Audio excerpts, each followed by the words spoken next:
Well, I'd like to welcome everyone to our webinar today. My name is Sarah Prom, and I'm the Senior Director of Behavioral Health and Wellbeing for Vital WorkLife. And I'm just so glad everyone's joining us today for what's going to be a powerful and emotional webinar. I think that's really going to help to start conversations, open up conversations about mental health and suicide. I'm honored today to be on this webinar with Betsy Gall. Betsy lives in the Twin Cities with her 3 children and their family dog. In late 2019, Betsy's husband, Dr. Matthew Gall, tragically died by suicide. Matthew was an oncologist who loved his patients, loved practicing medicine, loved his life, his family, his friends, had many hobbies that he engaged in, and led a happy and healthy life. He was a loving husband, father, family member, and a dear friend to many. Today, Betsy and I get a chance to talk about her husband, talk about Matthew, talk about what he was experiencing leading up to his death. We'll talk about the barriers that prevented him from getting the help that he needed as a physician, and what Betsy really hopes to accomplish by sharing her story today. We hope this webinar, which has a very personal and real story, sheds a light on some of the deeply held beliefs about those who practice medicine today and what we expect out of them, what they expect out of themselves, and really how can we destigmatize them asking for help when they need it. We want to raise awareness about this growing issue of physician suicide and prevent it from happening to others. And you'll hear that through Betsy's message today. We will have time for questions at the end of our discussion too. Betsy has agreed to answer those questions, and I can tell you even prior to the webinar today, we've had an overwhelming amount of comments and questions and even messages of support for this webinar happening today. And so we will have time to address some of those when we're finished with our discussion today. So before we get started with some of those questions, we thought it would be interesting to poll those of you that are with us today, just to get a sense of the awareness in the audience today around suicide. And so you'll see a poll shortly here that's just going to ask, do you know anyone who's been impacted in some way by suicide? So those of you that are joining us today, if you could just answer the poll, and help us to just get a sense of what that impact has been on those of you that have joined us today. I think it's going to be incredibly interesting to see this information, and I think it's going to help Betsy to recognize that she isn't alone in having experienced this in her family. When we think about the population that we're really focusing on today, which is our physicians, according to a survey by the Physicians Foundation, 55% of physicians know a physician who has considered, attempted, or died by suicide. We also know that physician rates are at twice that of the normal population. An average of 1 physician dies by suicide every single day, so 300 to 400 physicians per year. And if we think of the other side of that, nearly 1 million patients lose their physician to suicide every year. So the impacts that we read about and that we hear about are so far reaching. And today in our conversation, you're going to be able to hear about that and think about what that could mean, not only for families, friends, but also for patients and those that are also impacted by that physician and the impact of that decision. So if we look at our poll, 95% of you joining us today know and have been impacted in some way by suicide. We're at about 112 participants that are registering here, and so that's a significant number. And the impact of that, or the degree to which you answered this because of knowing someone, or even just reading about it, or knowing a friend who had it, doesn't matter. The impact exists, and the questions and the sadness and the grief and the loss exist around this. And so we're glad that you're joining us today for this conversation. So Betsy, I'm going to start by asking you some questions. We've had the good fortune of being able to talk a couple of times prior to today. And so I'm looking forward to people being able to hear what I've been able to hear about your experience. So Can you start by just sharing with the audience about your husband, Matthew, about your life together, what brought you to Charlotte, North Carolina? Because I think that's a pivotal point in your story, because you went there from the Twin Cities. So share with us that journey, and kind of how that'll set the stage for the story. Okay. Thank you. First of all, thanks for having me, and thank you for providing this platform. To you and Mitch, I think what you guys do is great. I was married to Matthew for 20 years, and I had no idea until about 9 days before he died that physician suicide was, a thing. Matt Gall, tried to talk about Matt Gall without crying. Matt's mom always joked that if she had had him first, she wouldn't have had any other kids. He was so full of life and energetic and passionate. He knew from the age of 3 that he wanted to be a doctor. He worked really, really hard to achieve that. And he was proud of that. Let's see, he was kind of over the top with everything. We got engaged in Chicago, and he had sent me on this scavenger hunt all over the city. And it was kind of like a Pretty Woman thing, although I wasn't a hooker and he wasn't Richard Gere. We had so much fun, and he totally couldn't afford it because he had been straddled with medical school debt. But it was like this epic proposal, and that's just kind of how he lived his life. He loved simple things like grilling, mowing the lawn. He was a perfectionist, and so the lawn was the big thing for him to take care of.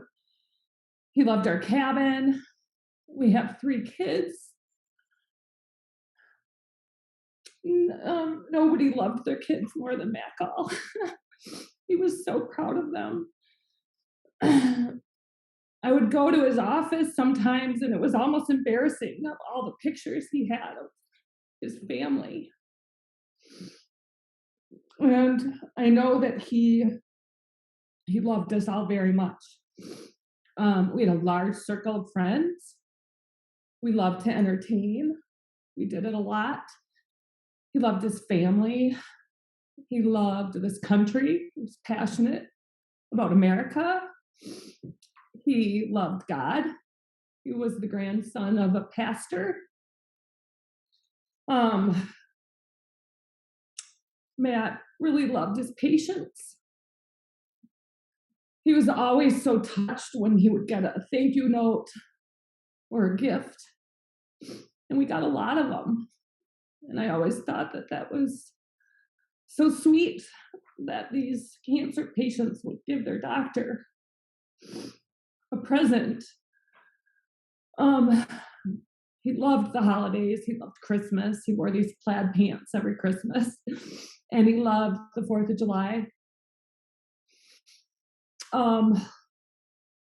He was just unique and different. And I asked Sophie on the way to school this morning what she would say about her dad, and she said, fun guy. And that's kind of what he was, just fun. And she said caring. He had a huge heart. He was sensitive, but he loved those patients. So what brought us to Charlotte? I guess early on, I didn't understand really the stresses of being a physician. Growing up, you just kind of think everybody belongs to the country club and goes golfing, and they have this great life. And there's this picture that's painted, right? That I think what you're going to share with us is often very different than the reality. Yeah. Yeah. Yeah, I think people don't see behind the scenes all crap that goes along with just being a doctor, the EMR systems that are hard to navigate. He talked about the clicks a lot, having to get through his day with so many clicks. You constantly have to keep up with board exams and medical reviews and journals and licensing, which board exams, hospital administrators, which sometimes I think maybe don't give the physicians the respect that they deserve. You know, they went to med school to treat patients, and they pretty much know what's best for them. I think declining reimbursements and having to break bad news to people all the time, I think it can take a toll on one person. Matt felt like he was under a lot of scrutiny. And so one day he just came home. He said, I love my patients, but I hate my job. And I thought, well, there are a lot of other jobs, not thinking it as like the career part of it. I was thinking that specific job. Sure. And in the meantime, my son had had some problems. He had been bullied at his school, and we had transferred him. He was just making some really bad choices. Matt was halfway through his career, and we thought, well, if we're going to make a move, now would be the time to do it. 3 kids and all of the, ages kind of lined up to like, if you're going to make a move, it was kind of now or never. Mm-hmm. And he had kind of had feelers out for a couple of years and had gotten, 5 job offers. So I actually found a recruiter and worked with him and found this position for him in North Carolina. And we thought, let's just go for it. It was, we loved the weather there. We thought it was going to be a great opportunity. So that's what led us to Charlotte. So with that move, when that happened, what happened with his career? Thinking that he wanted a change or he needed a change, and this location change happened. So tell me a bit about his career as an oncologist with that move. Well, I think any move is stressful, right? They say that that's up there with, a job change, move, divorce, whatever. And so when we got down to Charlotte, he was really excited about it at first. And his brother and my sister-in-law were moving there as well. And we bought a fixer-upper house in a great neighborhood, and he joined the bike club, and we joined the yacht club, and it was beautiful. And about 3 weeks in, he thought, you know what, this was a bad move. And he started using words like, I feel like this was career suicide, and I think I made a fatal mistake. And if you knew Matt, you would be like, oh, come on, Matt. He was always a little bit on the dramatic side. So we were trying to determine, is this him being dramatic or is this real? And I was talking to a lot of people up here in Minnesota. And, we were trying to figure it out. Was it the job change? Was it just the transition that was hard? Because we know it's hard to make a job change. And especially when you've been at the same practice for 16 years. So it just didn't know. We just didn't know. But I thought if we could leave and get back to Minneapolis, that, things would be a little bit better. He had a non-compete in Minneapolis. He had a non-compete in North Carolina. I think he felt a little bit trapped. Mm-hmm. He was just constantly talking about patient care, and he stopped sleeping. And that was very uncharacteristic for him, because he never had a problem sleeping in the past. He had trouble concentrating, and started saying things like, I don't know if I can be a doctor anymore, which that was never, I mean, Matt Gall was, if he put his mind to something, it got done. It was never something you expected to hear from him. No. Okay. Yeah. And so we had a really good friend up here that was a physician that was trying to help us, and saying, Matt, you have to go see a psychiatrist. You've got to exercise. You've got to sleep, to maybe take some sleep meds and get on an antidepressant. And he kept saying, I can't do that because I'm a physician and I'll lose my license if they ever find out. So that to me is a real problem. That he serves the medical community for 16 years and then didn't even feel safe getting help. Right. One of those incongruencies, right? That he was the one providing help and recognizing when other people needed help. And when the mirror was put up for him, it was almost like it's an impossible thing for him to even consider because of all these external kind of pressures or expectations that exist. But he also put a lot of that on himself too, that God got in his way, right, of being able to get that help. So he recognized or knew that he was stressed and distressed, and you did and others did. So why don't you think he sought the help that was recommended, or moved further into that space of trying things to help? Well, that was what was so perplexing because he was a super smart guy. Sure. He was kind of a black and white thinker. And so I really think that he had a problem with understanding depression before it hit him. My son had struggled a little bit and he had made some comments about that I was like, I don't understand. You're a physician, it was a foreign subject to him. I mean, I literally have to say that he was one of the happiest go lucky guys that I ever met. So you just I kept waiting for him to snap out of it because he never came across an obstacle that he didn't just plow through. And sometimes it wasn't always the right way, it wasn't always politically correct, as those people that knew him know, but he always had the best intentions and his heart was always in the right place. Yeah. So I don't know why he didn't get help, but it was super frustrating because he wouldn't get off the couch. He wouldn't go biking with his bike group. He just bought a fancy new bike. And I couldn't understand.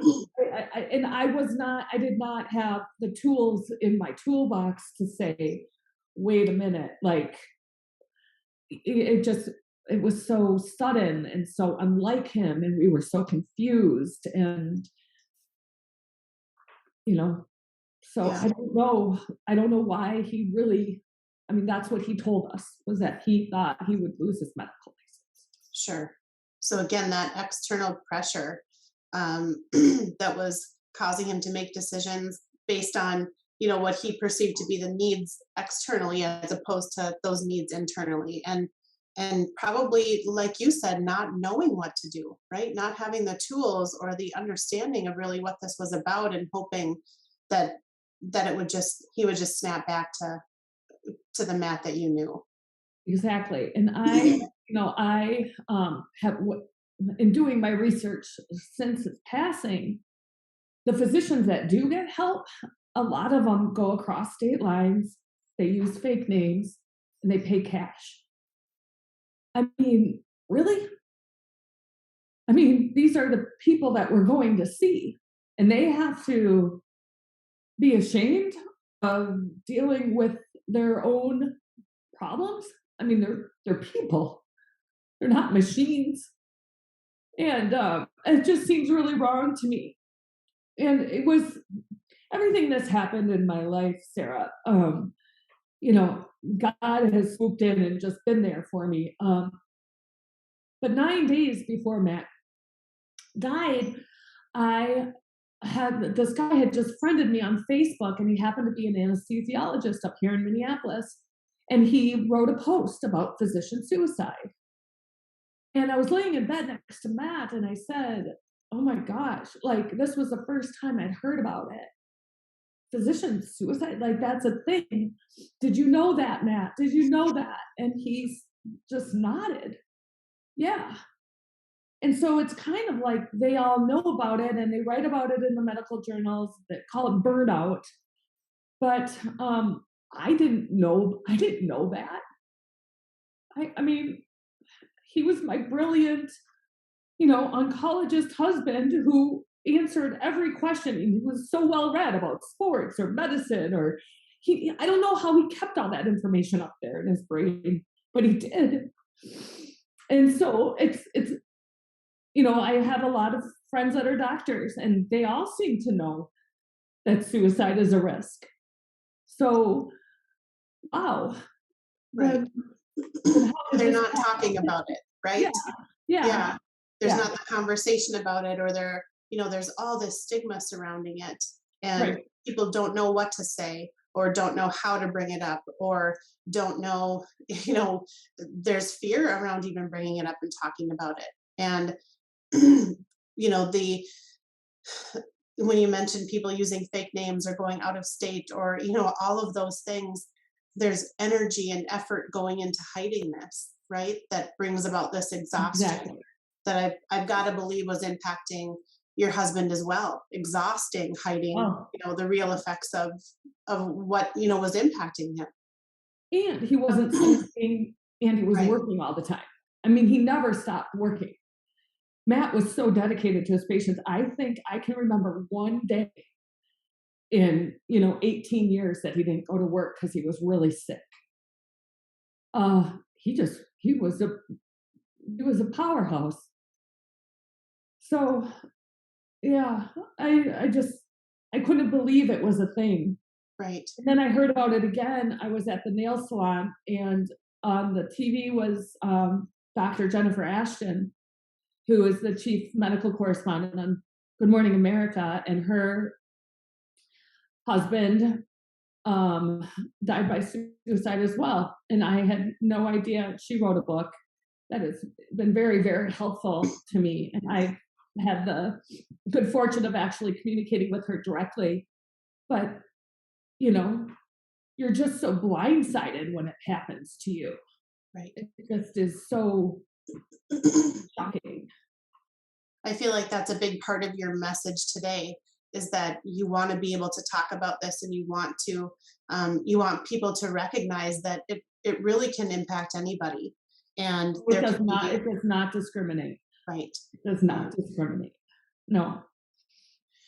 So you're in the second year now since Matthew passed away, and I'm wondering if you could talk a little bit about, I mean, the grief is still, it's going to be there, right? Mhm.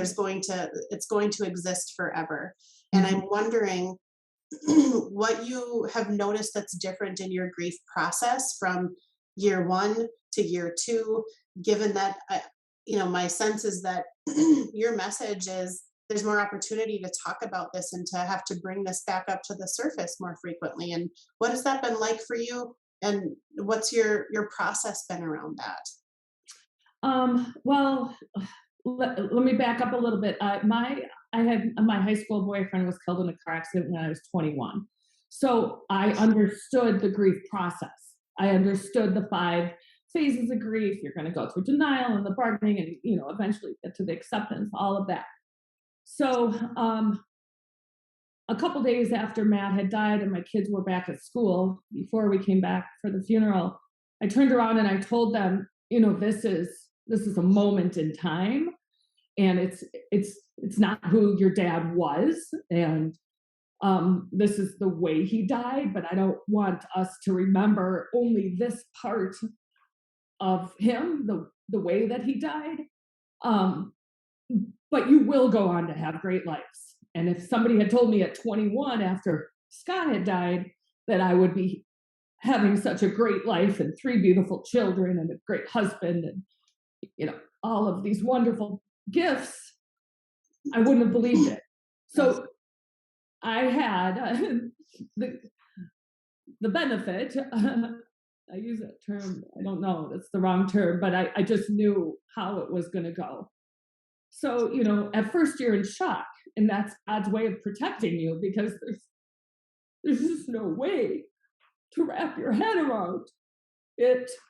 So Right. you're in shock, and that's the only way you can get through things like planning a funeral and dealing with all the things that you have to deal with. Right. I was super lucky that I had amazing friends that swooped in, and I never had to spend a night alone. They flew down from Minneapolis. I had 7 girlfriends in Charlotte that held my hand the whole way. So at first, that's what you're dealing with. You're just trying to kind of keep your head above water, and it's tough. The second year, people kind of expect you to be over it, or she's moved on, and I hate that term. Yeah. It's you never move on. I mean, we talked about this in my suicide support group the other night. You never move on. You can only move forward. I love life. I love people. I'm super blessed. God's been very good to me. And so you keep moving forward. But this notion that after a year everything is just going to be okay is just Right. not true. And then when you get into the second year, I read a lot about how it's even harder. And I thought, well, not me, because I do a ton of work. I mean, I have the good fortune of being able to work on myself every day by exercising, going to yoga and journaling, and I have time to pray and get therapy and join a suicide support group. There's many things I have to do to be able to be healthy. I have 3 kids to raise. I can't just stay under the pillows and in my bed all day long. So you've got to put one foot in front of the other. But the fact that people think you can just move on, or that you don't think about it a million times a day, that's wrong, because you do. Right. And you will, right? Yeah. I mean, that's part of the acceptance, I think, of it. Like, I think that word acceptance is so interesting how it's defined in the process of grief. But part of that acceptance is that I have to accept that this is a part of me now moving forward, is that I think of this every day. This is a part of me every day. And it's a part of your children and those that knew and loved Matt. And that's part of that acceptance. Exactly. Yeah. Exactly. The first 18 months, I have to say, all I could say was, I feel like I'm in a movie. I feel Right. like I'm in a bad made-for-TV movie, and I can't believe that this is my life. I went from having like a perfectly normal, all-American life, with suicide, a lot of things, the things that people say. There was no hidden life. There was no double life. Matt was not, we had a good, strong marriage. We didn't have financial problems. He loved his family. I mean, it hit him. It was like watching somebody get cancer, get sick, and not be able to get the treatment. And I don't really know what other illness is out there where you can't get the treatment that you need. He felt shameful. He felt Right. embarrassed, and that's really too bad. Mm-hmm. I just hope for the younger generation and the younger physicians that they're more educated about this topic. Right. So that's a great segue into my next question for you. And again, the reason that we're talking today, and the purpose that you brought forward to us when we first started talking, that you want to raise awareness and you want people to understand that there's a whole other side to really recognizing that there's illness underneath this, right? And there's sickness and there's things that can be helped and treated, but overlaying that is this stigma piece. So what would you ask of the profession, in medicine, or of physicians? What would you ask them to do, to help save other physicians? what impact could be had on the profession, the practice of medicine that would make a difference, do you think? Well, I have to say, the last place Matt was an ER. Um, he was suicidal on Wednesday night before Thanksgiving, and my brother and sister-in-law and my son had taken him to the hospital, and I was exhausted. Obviously, Matt hadn't been sleeping, therefore I hadn't been sleeping. He was a physician. He knew what was going to happen if he told the truth. As a physician, if you know you're talking to another physician and you're a vulnerable group, why wasn't he held overnight for observation? That is bothersome. They sent him home with a sleeping pill, and he did take it. My sister-in-law saw him take it, but the next morning he woke up at 3 in the morning, and then that's when he took his own life. So I think I would say to other doctors out there, you're a vulnerable group. And I'm not a physician. I sell real estate. I don't know much about medicine. I'm not as smart as they are. But if you know that you're in a vulnerable group, then maybe you should listen. And maybe this wouldn't have happened to Matt. I don't know. So, I mean, it sounds like you're really kind of asking everyone that's in that role to make it okay to talk about, and to make it okay to ask that question, or to take that vulnerable step to say, I know it's hard being a doctor. I'm here with you. Are you going to be okay? Or have you thought about XYZ? Or kind of pushing the envelope a little bit on what they are asking, as Right. opposed to being another person that makes it okay to brush it under the rug. Right. Yeah. Yeah. Yeah.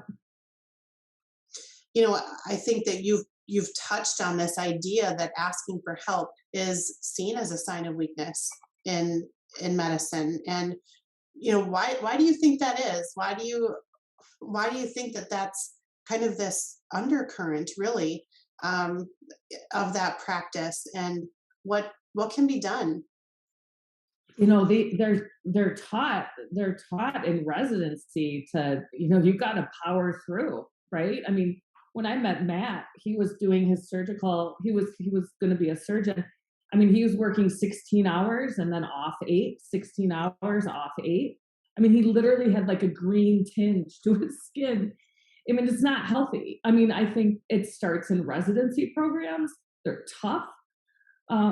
And these guys are expected to have all the answers all the time. They're expected to know. So it's just so, and if we don't talk about it, right, how are we going to fix it? I mean, we've got to talk about it. I think Matt identified him. I mean, a big part of who he was a doctor, and it meant everything to him.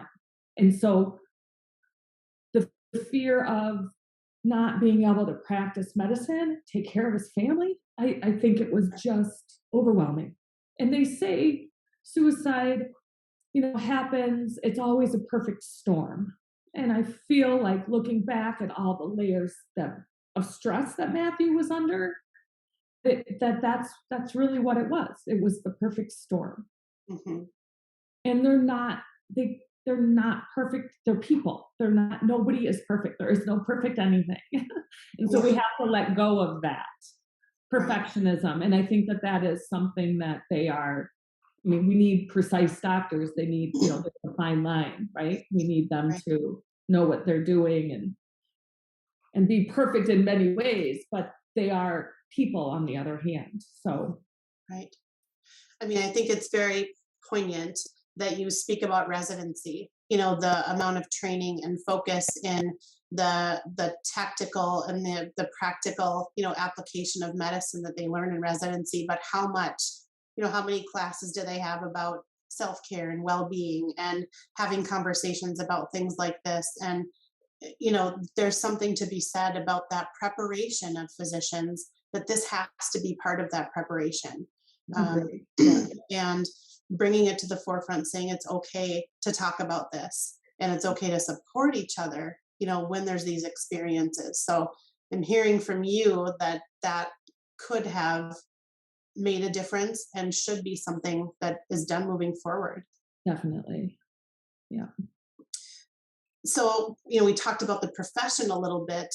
What advice would you give to other families, other spouses who find themselves maybe with, a spouse who is experiencing what you shared with us that Matt went through, or a spouse who's experienced the loss of someone, like this?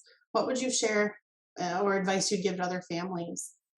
Well, you've got to get help. I mean, you have to get professional help. It's one thing to talk about your girlfriends about things, and I have so many wonderful girlfriends, but I mean, you need licensed therapists and psychiatrists and people that can intervene. I mean, looking back, I mean, Matt's case was severe. Like it hit him hard. That's how he lived his life.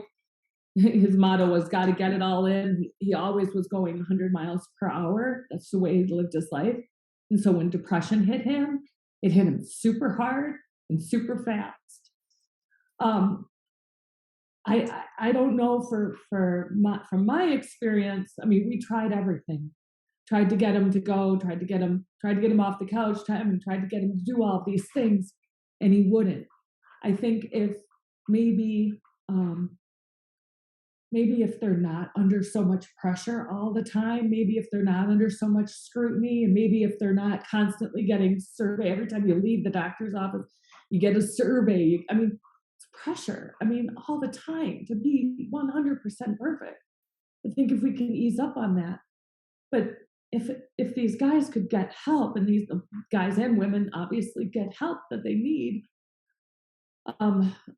that's my biggest thing. I mean, you need a licensed therapist or psychiatrist to step in and intervene and get medication if you can.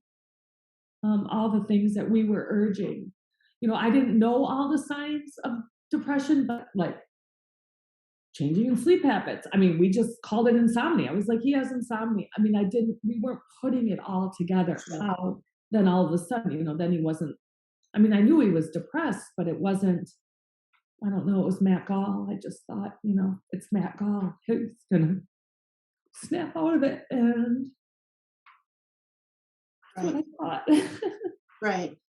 It sounds like part of it is you kind of reassuring other families that when this starts to happen, it's not like you get a text on your phone, here's the checklist you're supposed to be looking for, and be aware of all of this. And, you don't have the tools and the black and white, kind of diagnosis that's there, because you have all these other things that you say, well, that's why this is, or this will happen for him, or, so it kind of sounds like part of what you're sharing for other families is, use resources that you have to Yeah. be able to, if you are noticing things that are kind of out of the ordinary, pay attention to those, right? And engage with resources that can help you figure that out, instead of you feeling, right, like you have to figure that out, or that you have to know all those answers. Right. Yes. Because I would imagine that that's part of, what you continue to play in your head, right? Oh, if I should have done this, or I could have done this, or,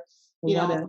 Yep, they'll right, kill you, the what ifs. I mean, you right, can sit there all day long, right, and you have to really compartmentalize and push it out, because it's pointless, and it doesn't help. But right. there are a lot of days that can just suck you in and beat you Yes. up. Yeah, I think that was one of the biggest questions that came prior to this webinar, is how do you navigate having lost someone this way, and how do you get past the guilt or those thoughts about what did I miss? Why didn't I XYZ? Um, I'm going to read you something to answer that question that really helped me, and it is in this book, This Life After Suicide by Dr. Ashton.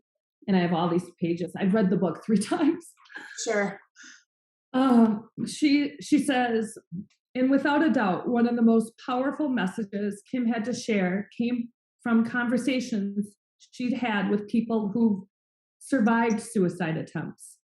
All of us survivors who spent countless hours agonizing over what we could have and should have done differently, the unanswerable, why wasn't I enough? Questions of how could they have done this to me, our children, everyone who loved them?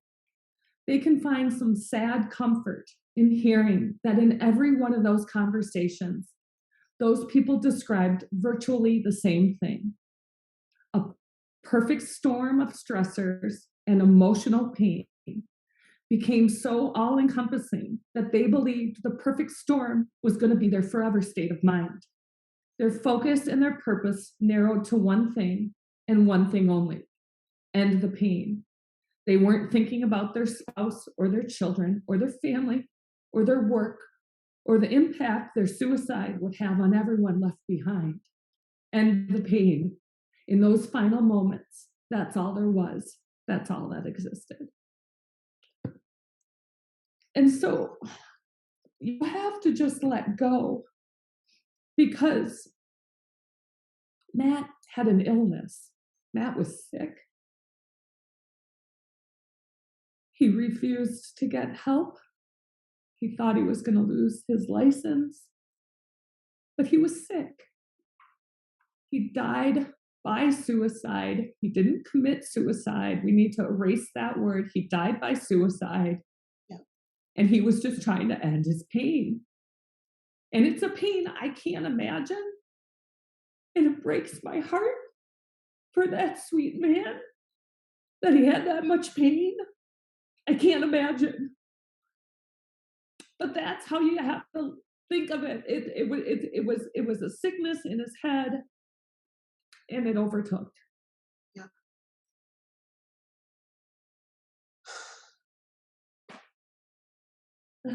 It feels like the that you're working to, and you have let go of the ownership of that, right? That's not something that you can own. Listen, I mean, I have a really deep faith, and I was more of a Christmas Easter person. I'll be the first one to admit, before I got to Charlotte. And I got down to Charlotte, and I don't know, God just wrapped his arms around me and said, you just got to buckle up, because it's going to be a rough ride. And I started journaling every day, and I had a really bad feeling that something bad was going to happen. I didn't know what. I didn't know if it was going to happen to me. I didn't know if it was going to happen to Matt, but I started journaling every day a month before he died.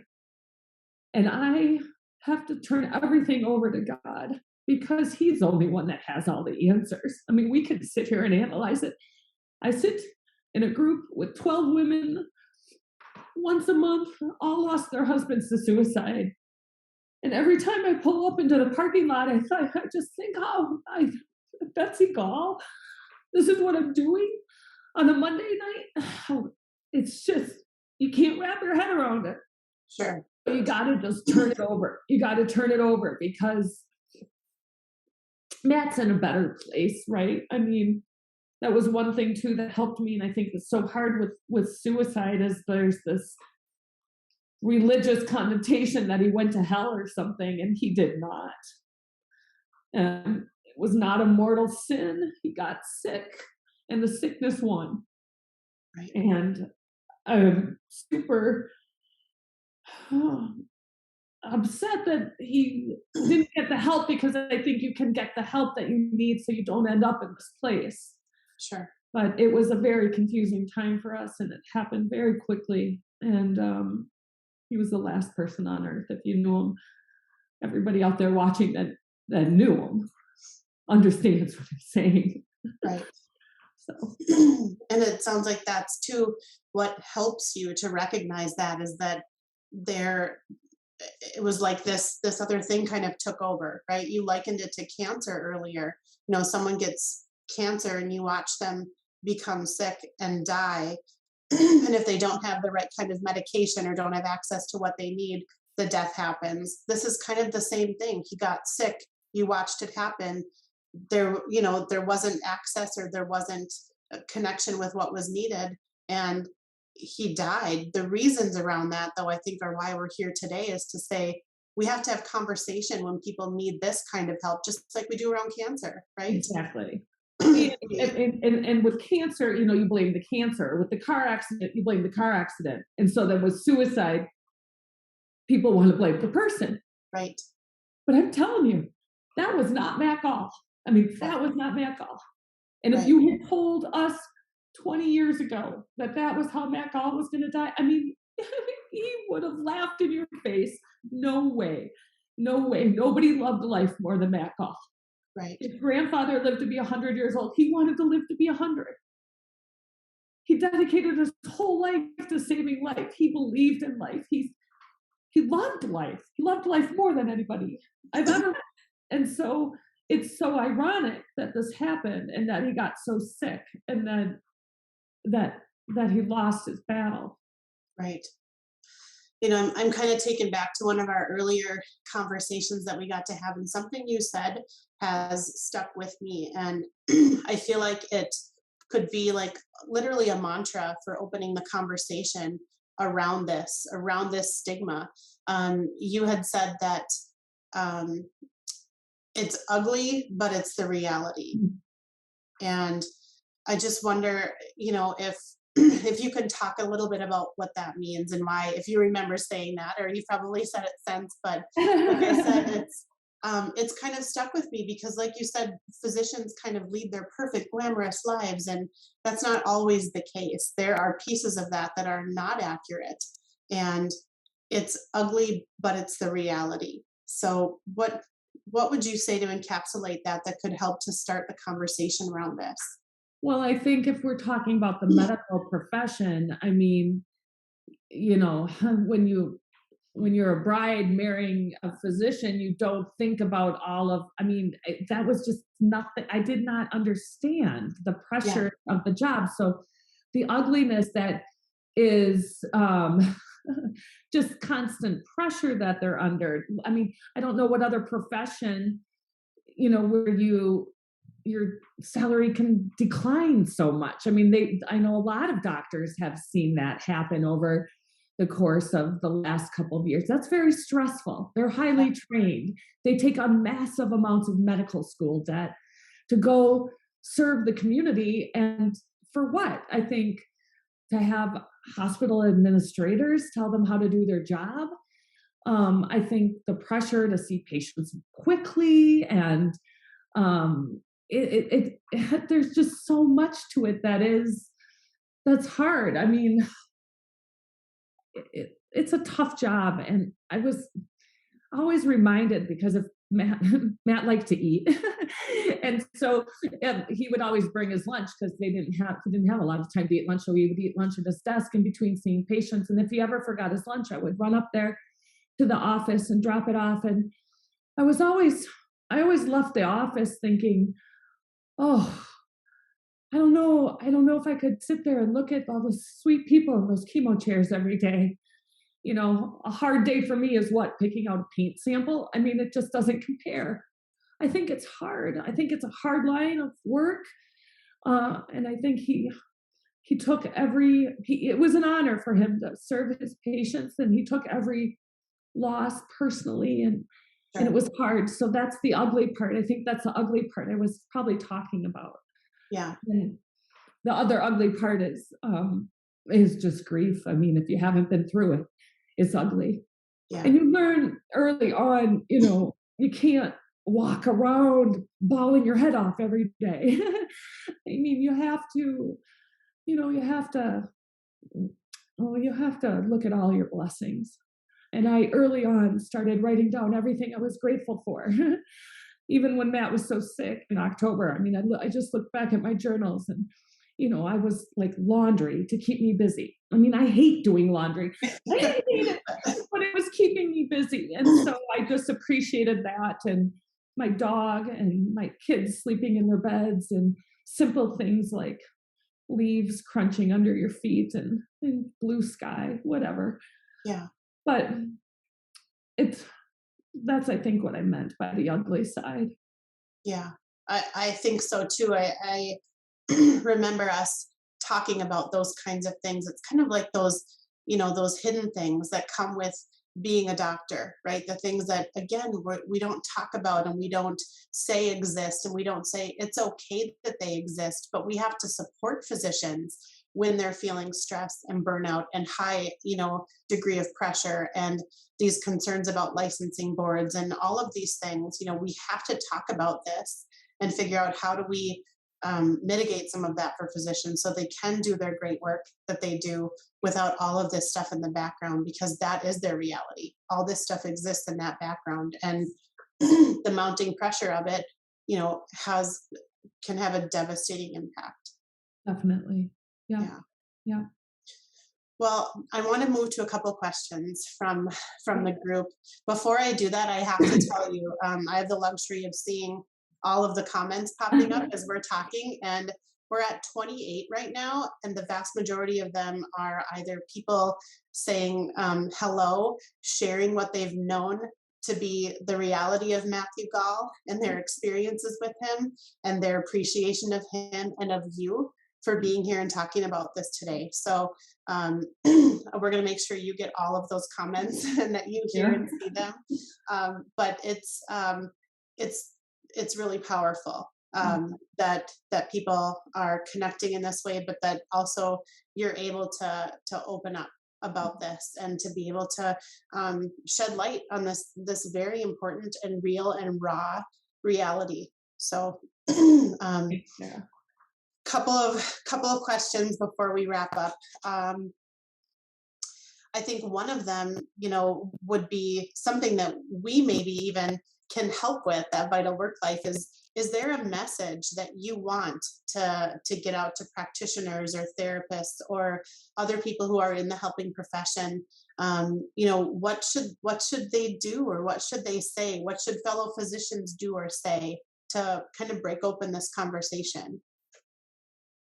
Well, I think that they need a confidential line to talk to somebody. I think that that's the biggest thing. They need confidentiality, and Yeah. and support.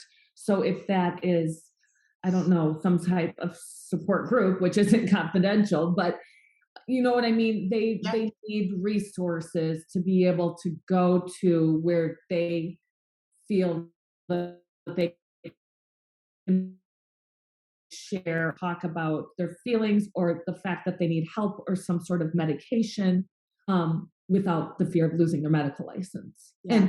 And I don't even know, I mean, in reality, would Matt have lost his license? I mean, I don't know. Every state is different. I know that they ask some pretty probing mental health questions on the board exams, which,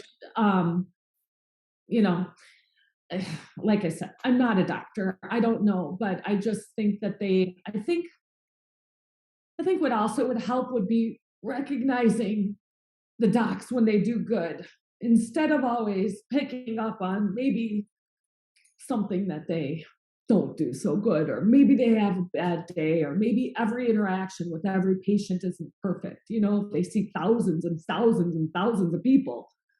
Yeah. Maybe just,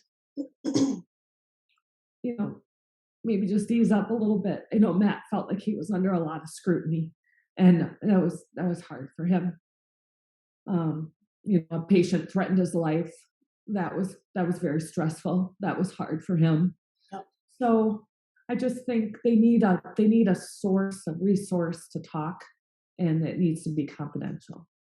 Yeah. And making it okay to be human and to be a physician, right? Those two things, they exist. We have to make it okay for them to exist. So physicians do have, hard days. Physicians do have their own grief and loss issues they have to deal with. Physicians do have, toddlers in the morning that make the start of their day really challenging. Like there's this human factor that even from your story feels like is something that's easily erased or taken out of the equation when you are a physician. And I think part of what we can do together is to say it's okay to be both, and it's okay to get help for the things that exist for humans, even though you are a physician. Right. exactly. We do have some resources that we have pulled together that I think do just what you're kind of talking about, Betsy. Gives a confidential way for physicians to reach out and get help, or to text, or to, communicate with potential resources that they can feel safe talking, about what they need. Um, One of them here is the American Foundation for Suicide Prevention, and so um, having some, you know, tangible places to go and to connect with, even for those joining us today, if there's someone that or an organization that or a physician that to be able to share some of this with, just to continue to further that conversation, and open up the fact that this exists, and not keep it hidden any longer.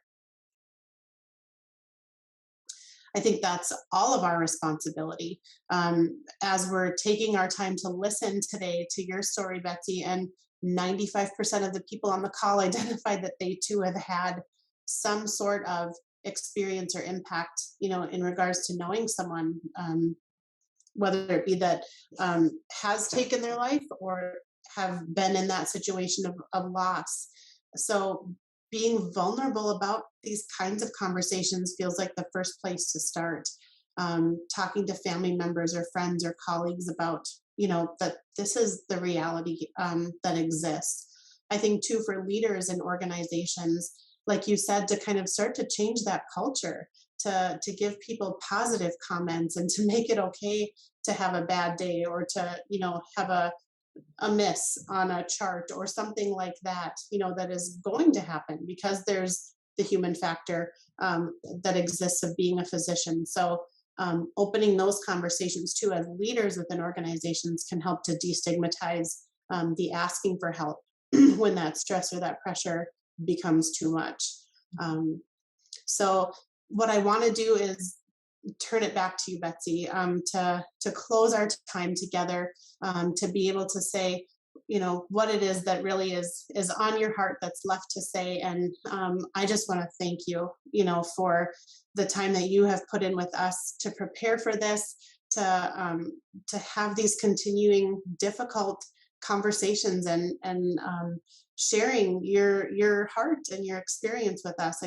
I feel so grateful that we've been able to have the time that we have to prepare, but also that everyone today got to hear what we've been able to hear. So any closing comments that you have? Oh, well, thank you. And thank you to your organization for all that you're doing to help our physicians. Like I said, I never knew that this was a thing before. I never knew physician suicide was a thing. But I mean, all I can really say is, if this could happen to somebody like that Gall, it could happen to anybody.